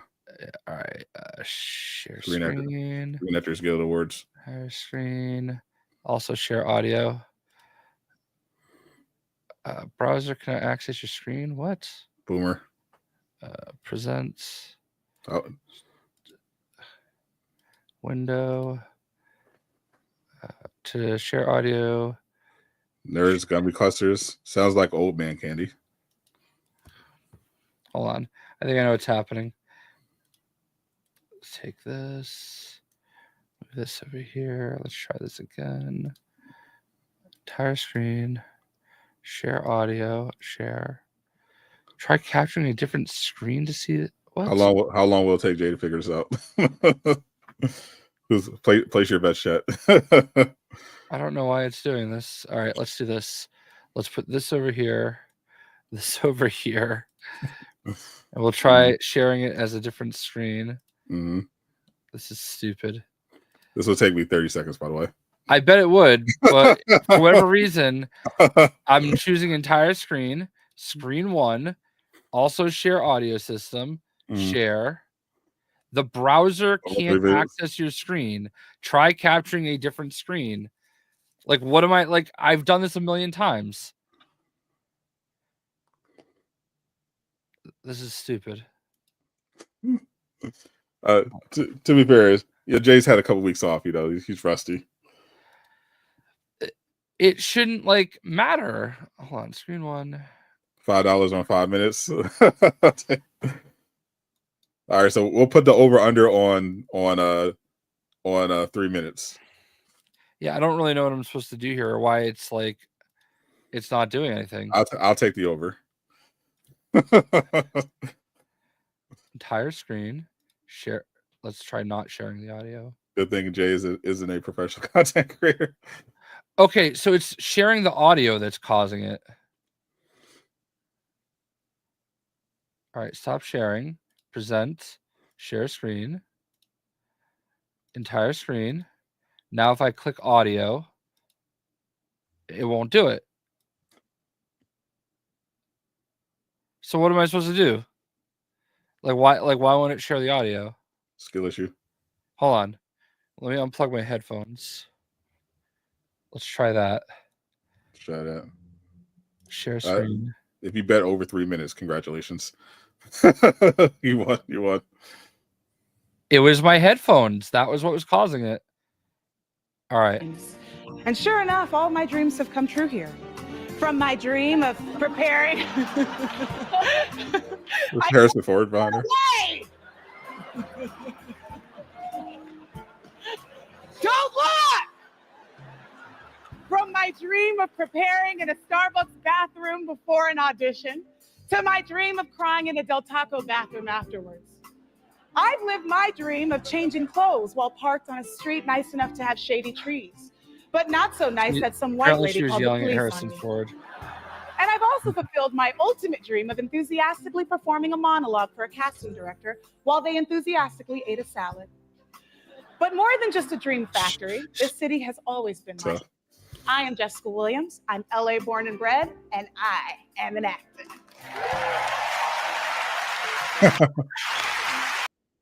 All that for that, apparently. Okay. Shout out to Harrison Ford.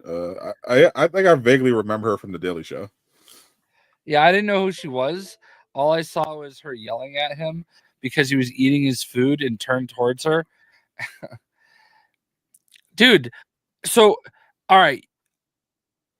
It wasn't ridiculous that it was pulling the dongle out of my computer and switching to the who you wouldn't have figured that out. Sure, Jay. Figure it out. Sure, Jay. Whatever makes you feel better. Old man. No, that was weird. Skill issue. Yeah.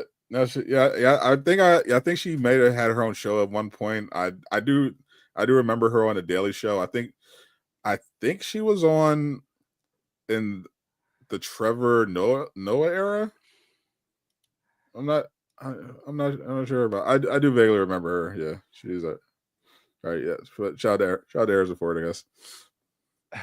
Yeah, honestly, apparently, I saw the only part that was funny. I thought it was gonna stay funny, but he just turned around eventually. So, fucking dongles, man. You know what I mean? Dongles every time. I use that word specifically because I know how much we love dongles. Of course, Jay is a big Don guy. Listen, I had to play Scroll Girl yesterday, and I'm still traumatized. You poor thing. Looking forward to the Tuesday night rival session. I'll hop on there. Nice. I'm only playing Adam Warlock and Squirrel Girl. I would expect no less from you. Exclusively. That's good.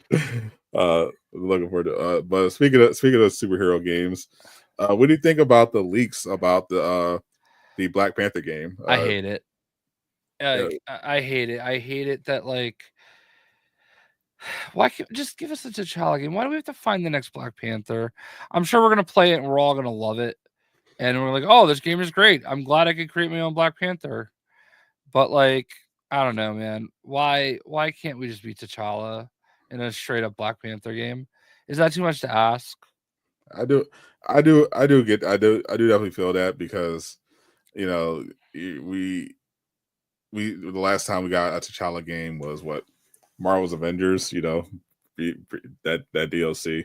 It'd be nice if we can get one, because we're getting his grandfather in World War II. We're surprising number of people get Rise of Hydra in this game confused. Yeah. Well, you know what's wild is they wonder why all these games keep failing, right? And like it's right there in front of their faces. Just make a straight up game for these characters. Now, Rise of Hydra, that might do well, okay, because it looks gorgeous, it looks great, and you are still dealing with our traditional Captain America. There was a World War II era Captain America game for the first movie, and it was pretty cool. And I can see this one working, but like I can also see people just like the amount of slack that like video game fans are giving these games these days is like razor thin, so it's like it doesn't take much for people to just automatically be out. Yeah, the vibe check is definitely a very real thing in gaming right now. If your game gets revealed and the vibes are off, it could potentially for sure be a death sentence for the game. Like like Suicide Squad, right? Like that game was destined to fail regardless of how well it worked, because like people could just never get over the most minimal things about it. Gotham Knights suffered the same fate, like, oh, it's not Batman. And like meanwhile, staring them right in the face is people begging for a Superman game, people begging for a Flash game, like is it really that hard to just make a straight up Black Panther game? Like, really? Like, you don't have to get that cute, Like, I just feel like everybody wants to be the smartest person in the room and say, aha, no one's ever thought about this, Like, even Midnight Suns, a game which on paper should have been a smash hit, wasn't because of one little feature, and it was like the cards, Yes. And once you got over the card aspect of it and just figured out how it works, like it was, I thought, amazing. And I'm not into that type of game normally. Yeah, but that's the problem. Like Marvel fans are typically into one type of game, like a PvE action experience, and a turn-based card game was a little much to ask. The CW writing didn't help either, but right. In the character, but yeah, it just didn't appeal to a wide enough audience, and it wasn't hardcore enough to appeal to like the Firaxis audience. So it ended up just underperforming. I can already predict what's going to happen with this Black Panther game. The typical grifters, like the Gums of the world, are going to see, oh, you can create your own Black Panther. Cool. Oh, but I can't make him white. Yeah. I want my character to be white, or I can't make him Asian, or I can't make him whatever, like that is going to be the battleground, So the interesting thing about the wording of the leak was that you're choosing the next Black Panther, but they're going to have T'Challa, M'Baku, Shuri, and Azari appear in the game. Right. So what an interesting thing they could do, instead of just creating an entirely new original character from scratch, just have when you pick the Black Panther, have you pick between like T'Challa, Azuri, M'Baku, and I think that, and then because it's going to be an RPG, like an actual capital R RPG. So I think that would be a more a better way to handle that, rather than just having a whole just original player character that just interacts with all these people. Yeah, I just 110% agree with this statement, you know? Like I just like there's a lot of things you could do create a character for. I don't think a Black Panther game, like I don't love mantles. I don't think it's necessary, because like the Motive Iron Man game that EA is also doing, that's just going to be Tony Stark. This is a Tony Stark solo game, like super, which is like exactly what people would want. Yeah, like it's like they finally make a Superman game and it's going to be Jonathan Kent. Yeah, you know what I mean? Yeah, or a Valzad. Yeah, it's just like you're asking, like it's not like you don't have to be the smartest person in the room. Sometimes it just is what it is, and you make the game based off of that, you know? Yeah, just keep it simple. Yeah, and like there are very few like stories, very few franchises that you have an opportunity to do something like that with.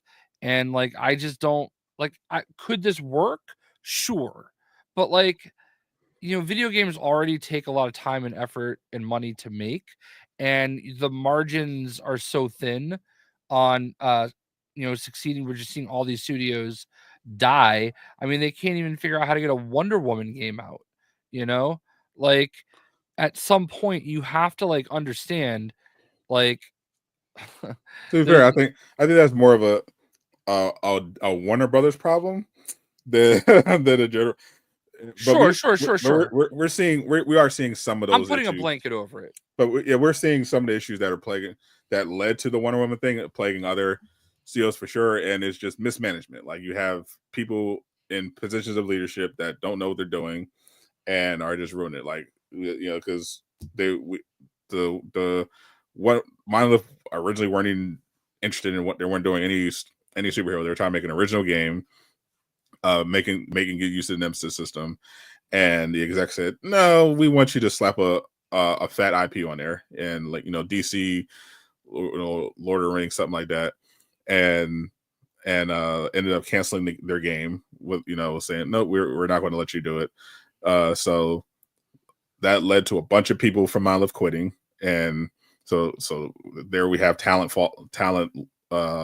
exiting, and everyone left over pivoted to Wonder Woman just to shut the execs up so they can get a game greenlit. And now, you know, you just have the issue of, you know, a studio that just lost a bunch of people, lost a bunch of leadership, trying to navigate a new game,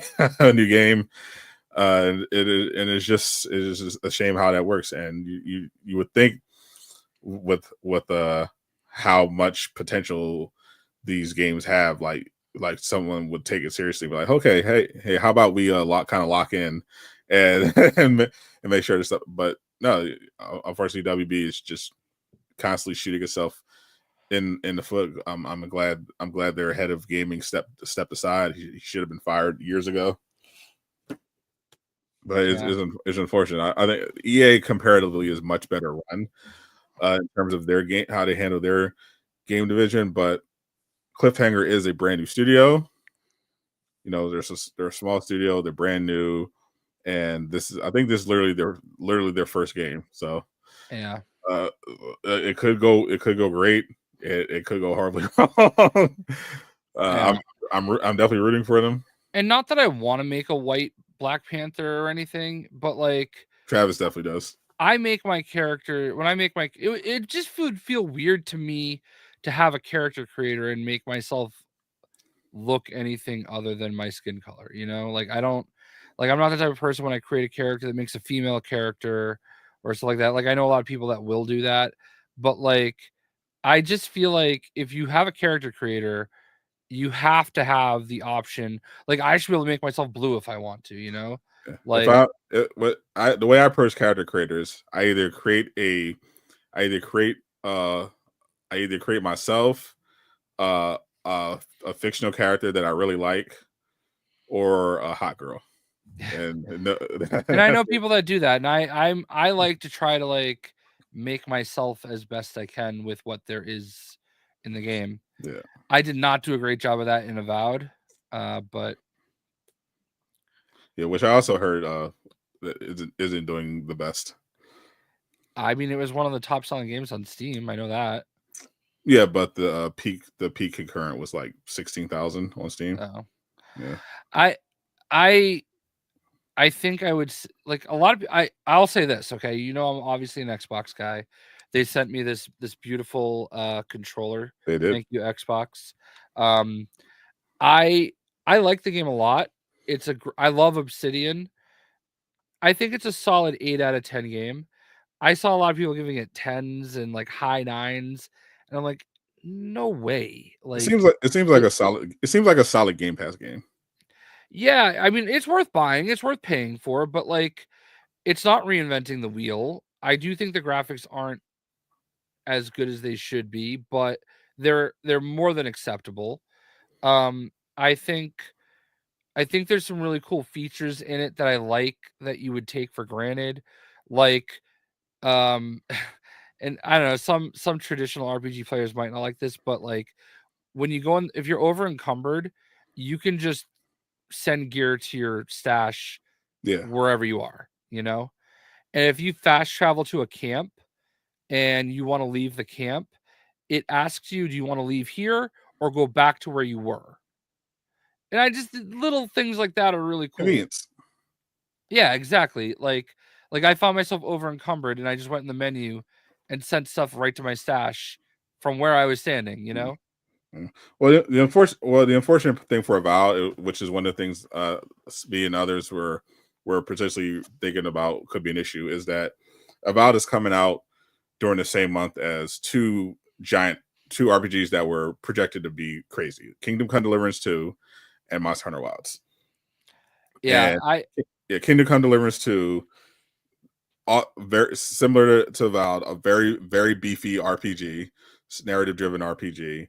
But compared to Avowed debuted 16,000 concurrents on Steam. Kingdom Come Deliverance 2, like 100 plus thousand, almost 200,000. They cleared 2 million in 2 weeks. So Avowed is unfortunately going to be compared to that, and then it's going to be smack dab at Monster Hunter Wilds, who blew away Avowed's numbers just on the beta. So it's going to be rough, and because people seem to who played it seem to generally enjoy it. Think it's so. Yeah, I'm really enjoying it. Like, I think it's a really cool story. It's not reinventing the wheel. It's well made, but like it's not a masterpiece. It's definitely not the masterpiece some people are making it out to be. Yeah. I think it peaks at about an 8. And I have not been playing it as much because I'm just so addicted to Rivals, but like, and also the new Fortnite season came out, and also there's like, it just feels like everything is happening all at the same time. You know what I mean? So I do have to say, this whole time, the reason why my controller is on is because I found this room in Fortnite where you can grind XP, and all you have to do is sit at a computer.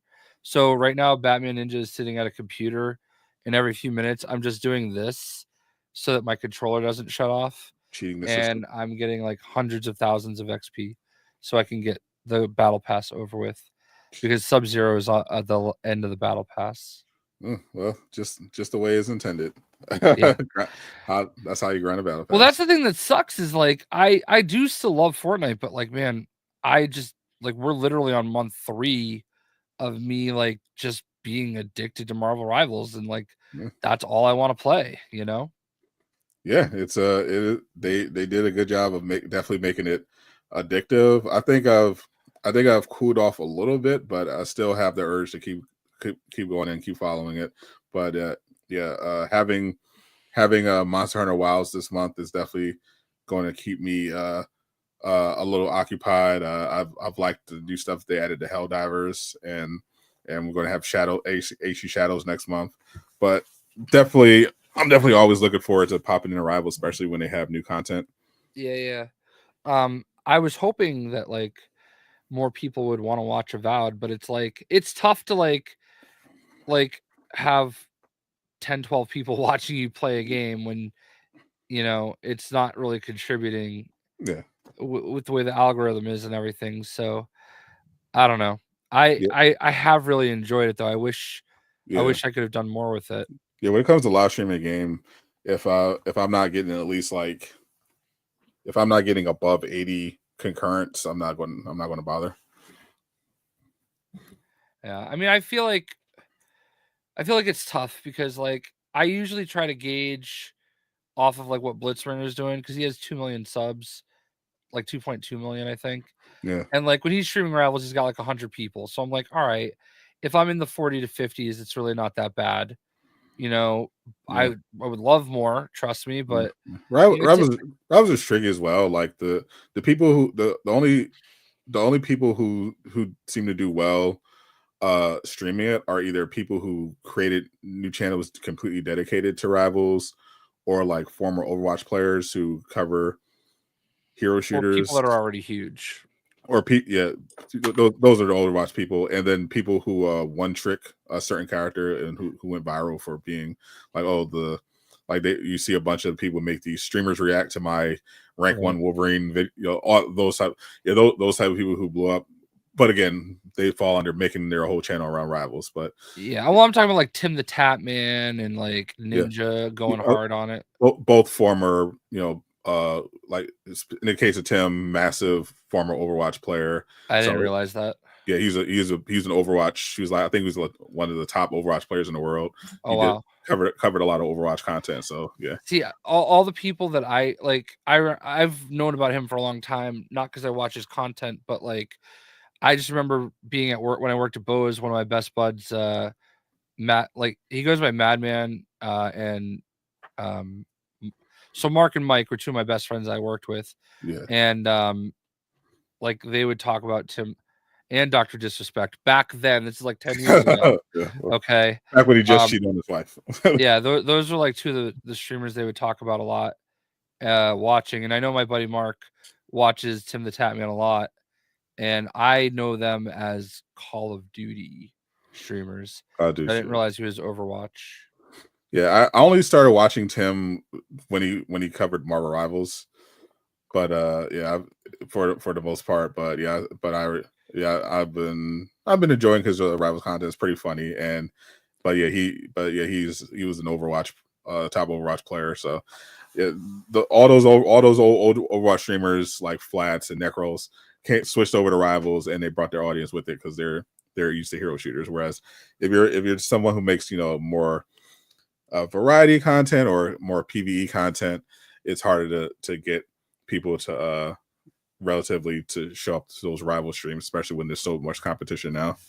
Yeah, I mean, I've been content with what I've been getting, and honestly, like it's end weird. Of the day, it is weird because my Rivals news videos do way better than my Marvel live streams. Yeah, if I drop a Marvel Rivals content update video, I'm getting 80, 100,000 views. But if I do a live stream, we're at like maybe 8,000 at most. Usually like 3 to 5,000. Yeah, I did have a monster stream when I was able to do the early access. That was definitely nice and welcomed. Yeah, I didn't do early access. I got like 8,000 when I covered the streamer early access, but yeah, usually for like a regular stream, like 3 to 5,000. But for like the actual news coverage and stuff like that, gets way more views. It's weird. Yeah, I got almost 20K off that live stream. Monster Hunter releases on the 29th, I believe. I almost gave the date of the early access stuff that I'm participating in. Speaking of, I have a video may or may not be related to Monster Hunter Wilds that I need to get ready. I'm okay with it. Like this is honestly, I feel like 8 to 10 is a good thing unless we have a lot to talk about. And I think we covered mostly everything. We covered all. We hit all the points. I made sure of it. So appreciate everyone hanging out. We don't anticipate any extended absences. You know, the sports balls events are over, so we should be back next week talking. I guess only thing I think happening with Rivals is the new skins coming. They already previewed the Magic one, the Goth Girl Magic one.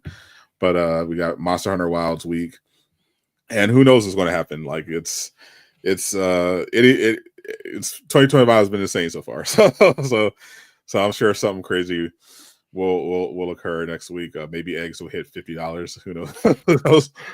So, but we'll be here. We'll catch y'all. Oscars. Yeah, I don't care about the Oscars. So appreciate everyone. All you free thinking Americans out there. For supporting us. I'm Sadot the Gamer. And I am that free thinking American. Zip it up and zip it out. My